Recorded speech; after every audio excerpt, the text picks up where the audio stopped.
आज आम्हाला जे खाऊ घालणार आहात ते काय?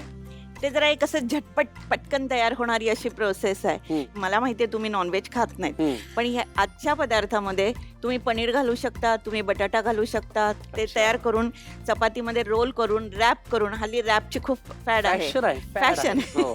तसंच आपल्याला जे पॅरेंट्स आहेत की मुलांना टिफिन द्यायचा आहे किंवा रोज अंड्याचा पदार्थ म्हणजे एक आमलेट किंवा भुर्जी खाऊन कंटाळलेली असतात, त्यांच्यासाठी हा खूप सुंदर नाव पदार्थ. बाखर अंडी.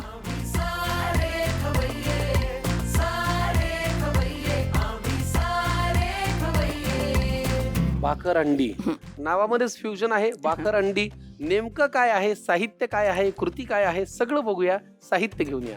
आपल्या पदार्थासाठी लागणार आहे अंड, बारीक चिरलेला कांदा, कोथिंबीर, खोबरं, मोहरी, बारीक चिरलेलं लसूण, लोणचं, कढीपत्ता, धनाजिरा पावडर, खसखस, हिंग, तीळ, मिरची बारीक चिरलेली, तिखट, हळद आणि मीठ. वा, मी साहित्यामध्ये पहिल्यांदा तयार लोणचं पाहिलंय गड्या.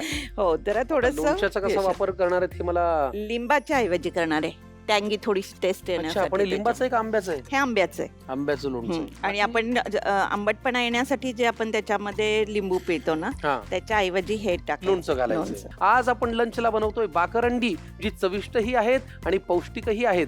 लक्षात ठेवा, संडे हो या मंडे, रोज खाओ अंडे. त्याच्यामुळे उकडलेली अंडी ही तब्येतीला चांगली आणि शिवाय प्रोटीनचा उत्तम स्रोत. हो. काय करूया पहिल्यांदा फ्राय पॅन घेऊयात आपण. बर. आता त्याच्यात तेल टाकूयात आपण.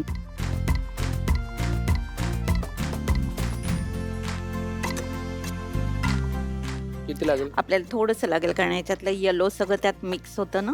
बर. बस बस. हा, चला. तेल तापलेलं आहे आपलं. हो. मोहरी घालूयात. बस बस. त्यानंतर थोडा हिंग घाला. लसूण.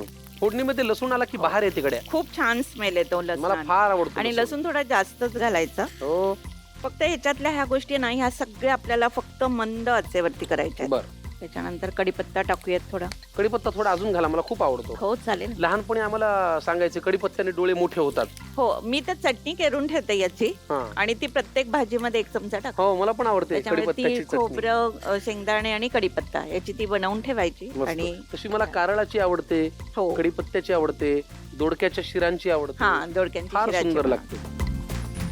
आता काय, मिरची. मिरची जर लहान मुलांसाठी करणार असू तर थोडीशी कमी करायची आपण टाकायची, आणि मोठ्यांसाठी हवं असेल तर भरपूर टाकली तरी चालेल. आता याच्यानंतर आपण टाकणार आहोत कांदा. कांदा सगळा टाकायचा. टाका.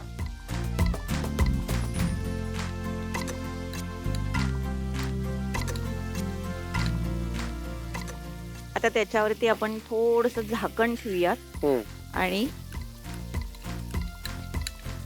मंद त्याला जरा वाफ येऊ याच्यावरती, देऊया. हा, मंद करूयात. गॅस कसा मंद बरं. करूया. हा, कारण वाफ आली की कांद्याला छान हा, पाणी सुटतं. कारण आपल्याला तो असा अगदी खूप डार्क करायचा नाहीये. आपल्याला फक्त शॅलो थोडासा ब्राउनिश झाला किंवा बाकीच्या गोष्टी टाकायच्या ही त्याच्यावर. 1 पॅन रेसिपी आहे, हो, म्हणजे करायला झटपट. 10 मिनिटांमध्ये हा पदार्थ तयार होतो. अरे वा. सगळ्या मदर्स लोकांना अगदी छान की तो 2 मिनिटात तयार होऊन रॅप करून मुलांना टिफिन मध्ये देऊ शकतील असा पदार्थ आहे. बरोबर.